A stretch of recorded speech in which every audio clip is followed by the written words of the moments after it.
BFM Business, Intégral Placement, idée de placement. Bonjour Benoît Lombard. Bonjour Cédric. Pour Vitam MFO, et on parle ce matin de démembrement de propriété. C'est vrai que c'est un terme qu'on utilise très souvent, qui est revenu un petit peu dans l'air du temps. On représente d'abord le dispositif ? Le dispositif repose sur une singularité de notre droit écrit, romain, et qui, en réalité, éclate les attributs de la propriété en trois composantes. L'usufruit et la nue propriété. L'usus, le droit d'user un bien, de pouvoir vivre dans son bien. Le fructus, le droit de pouvoir en tirer des revenus, le droit de pouvoir le donner en location et d'en percevoir un loyer, par exemple, lorsque ça repose sur un actif immobilier.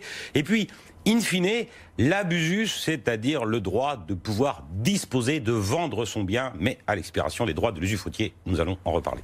Alors justement, quand est-ce qu'on constate, quand est-ce qu'on est en présence d'un démembrement ? Alors, l'usufruitier a le droit de jouir d'un bien à charge d'en conserver la substance, nous dit le Code civil. Ça veut dire quoi tout ça ? Alors, ça veut dire très simplement que l'usufruitier a le droit de pouvoir vivre dans le bien ou de le louer, mais aussi il doit conserver, bien évidemment, la substance du bien, c'est-à-dire sa consistance, parce que, in fine, ce droit va aller au nu propriétaire. Alors on retrouve dans deux cas de figure. Il y a l'usufruit légal et tout à chacun peut se retrouver usufruitier. Tous les couples, qu'ils soient mariés ou pacsés, puisqu'on peut transmettre l'usufruit de ses actifs à son conjoint survivant. Et je dirais même que depuis la réforme du 3 décembre 2001, l'usufruitier, qui est le conjoint survivant, a un droit à 100% sur les actifs de son conjoint. Et puis, bien évidemment, les héritiers du défunt deviennent nus propriétaires. Et ils deviendront plein propriétaires au décès de l'usufruitier, on va en reparler après. Alors ça, c'est l'usufruit légal. Légal. Il y en a un autre, il y en a d'autres. Conventionnel, c'est ça ? Soit on a des droits qui viennent de la loi, soit on estime qu'on peut les constituer. Donc on les passe par contrat. Une convention, c'est un contrat. Et le premier des contrats, c'est le contrat à titre gratuit. C'est la mutation, comme on dit, à titre gratuit, c'est la donation.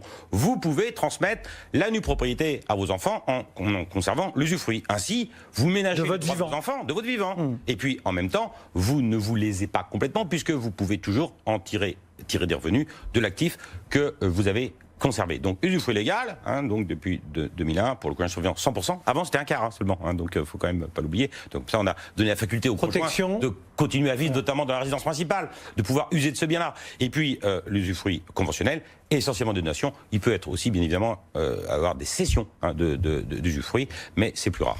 Une fois qu'on est parti dans ce démembrement, quelles sont les bonnes façons de le suivre, de le gérer Alors, on a vu que l'intérêt du démembrement de propriété est de pouvoir dissocier, ventiler, éclater la propriété, mais aussi, bien évidemment, il y a des effets salvateurs fiscaux.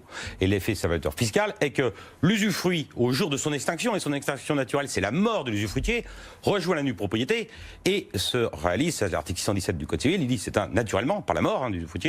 Et puis, le Code général des impôts dit, c'est formidable, l'article 1133, il nous dit, ça s'éteint et ça rejoint la nue propriété sans impôt. Donc on a deux économies fiscales importantes. La première, c'est que l'usufruit conservé par le titulaire de ce droit ne supporte jamais l'impôt, puisqu'il rejoint la nue propriété à son extinction naturelle, mort de l'usufruitier, sans taxation. Premier effet salvateur.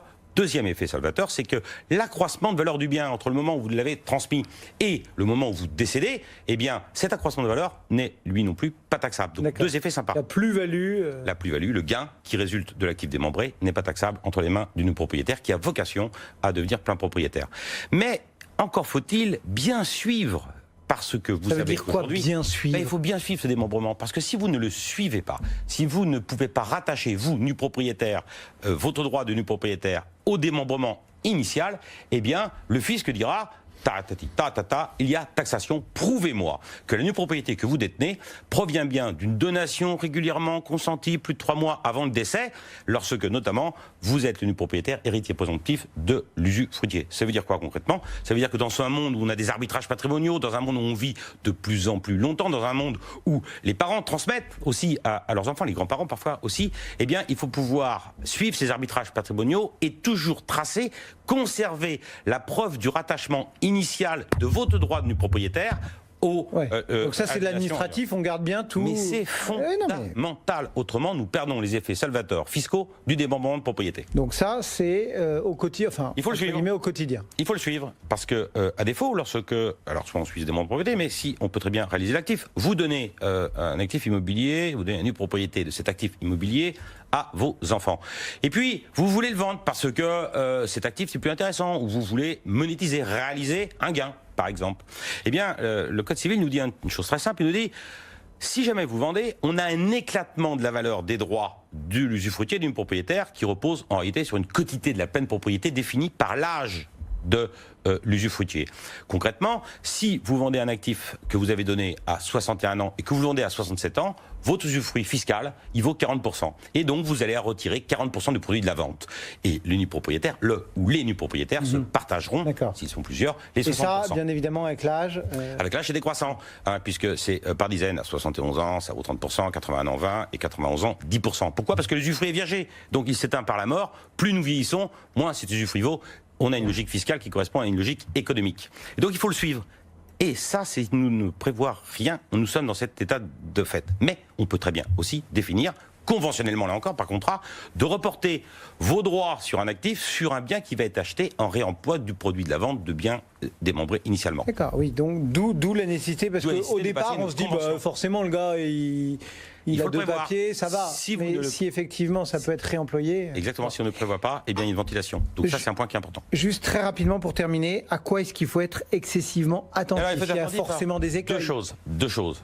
Lorsque on a des arbitrages patrimoniaux et qu'on veut réemployer le produit de cette vente, il faut toujours rattacher vos droits du propriétaire au démembrement initial. Et donc, passer par l'acte notarié, c'est quand même un élément important. À défaut, faites enregistrer les conventions qui suivent ce démembrement. Autrement, on aura la fameuse présomption de l'article 751 qui est redoutable. Première chose. Deuxième chose, l'abus de droit. On en a parlé déjà ici sur ce plateau, puisque dans le cadre du grand débat national, moi j'avais demandé à ce qu'on enlève ces nouvelles mini-abus de droit qui nous dit que dès l'instant où on a une opération patrimoniale qui repose sur un intérêt qui peut être principalement et pas exclusivement fiscal, eh bien il est remis en cause. À tel point que Bercy s'est fendu d'un texte le 19 janvier dernier pour dire ne vous inquiétez pas, nous n'allons pas remettre le démembrement de propriété en cause dès l'instant où il est justifié économiquement. Donc là, le diable se niche dans le détail.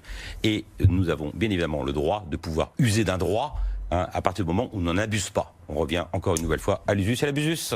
Merci beaucoup pour ces quelques précisions donc sur le démembrement de propriété. Benoît Lombard pour Vitam MFO. Bon retour et à très bientôt. Merci.